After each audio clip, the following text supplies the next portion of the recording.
இது வந்துட்டு தனி மனித உரிமையை மீற மாதிரி இருக்கு. அப்ப உங்களுக்கும் பிஜேபிக்கு என்ன வித்தியாசம் இருக்கு? மக்கள் கேள்வி கேட்கறாங்க, பதில் சொல்லுங்க. முக்தார் வந்து பாத்தீங்கன்னா மாஸ்க் போட்டு மார்வேடத்துல இருந்தாரு. சோ நாங்க ரொம்ப நேரம் ஃபாலோ பண்ணவர் என்னதான் பண்றான்னு பாத்துட்டு இருக்கும்போது அவர் முக்தார் போன்றவர்களை எல்லாம் ஏவி விடுறாங்க. யார் ஏவி விடுறாங்களோ ஆண்டவனுக்கு தான் தெரியும். அவர் என்னன்னா நெகட்டிவா இருக்கோ அதெல்லாம் எடுத்து ப்ரோமோட் பண்றதுக்காக நெகட்டிவ் மட்டுமே ஸ்ப்ரெட் பண்றதுக்காக உள்ள வந்திருக்காரு தெரிஞ்சுட்டோம். இல்ல அவரே வந்துட்டு தேவையில்லாம வந்துட்டு மொக்க வாங்கிட்டு போறாரான்னு தெரியல. தண்ணி வரல இந்த மாதிரி ஒரு பொய்யா ஸ்ப்ரெட் பண்றாரு. நான் போடுறேன், நான் திரும்ப வெயிட் பண்ணுங்க, தண்ணி வரன்னு சொல்லி தண்ணி வர வச்சு காட்டிட்டேன். தண்ணி வருதா மேலோட்டமா திறந்து பார்த்துட்டு தண்ணி வருதான்னு கேக்குறாரு. ஏங்க 10 குழாயில ஒரு குழாயில தண்ணி வரல, என்னங்க பிரச்சனை? நீங்க இருக்க கூடாது, நீங்க வெளியே இருங்கன்னு சொல்லி அவரங்க வந்து பந்தல் மாநாடு நுழைவாயில் வரை போய் துரத்தி கொண்டு போட்டுட்டோம்.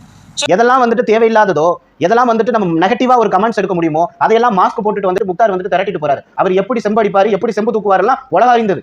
யாருக்கு தூக்குவாருங்கிறது உலக அறிந்தது. நல்ல வேளை மாதேஷ் வரல. நான் உண்மையிலே மாதேஷ் தான் எதிர்பார்த்தேன். ஆனா முக்தார் வந்து மாட்டிக்கிட்டார். பெண்கள், முதியோர் என்றும் பல மக்களினுடைய மனசை அவர் ஆதரவுன்னு சொல்லியே மனசை பறிச்சுட்டாருங்க. சார் இன்னும் கொஞ்சம் சொல்ல போனா, மாண்புமிகு பிரதமர் நரேந்திர மோடிஜி அவர்களே, நீங்க ஆட்சிக்கு வந்தது ஒட்டுமொத்த மக்களுக்கு நல்லது செய்யவா? இன்னைக்கு பிஜேபியை பத்தி பேசும்போது இல்ல நம்மளுடைய இந்த இஸ்லாமிய நண்பர்களுக்கும் இஸ்லாமிய தோழர்களுக்கும் எதிராக சதி செய்யவா? தாமரையில தண்ணியே ஒட்டாது அப்படின்னு ஒரு வசனத்தை சொல்லி பெரிய அளவுல பேசும்படியாக இன்னைக்கு இணையதளத்துல அந்த வசனம் வர வச்சுட்டாரு.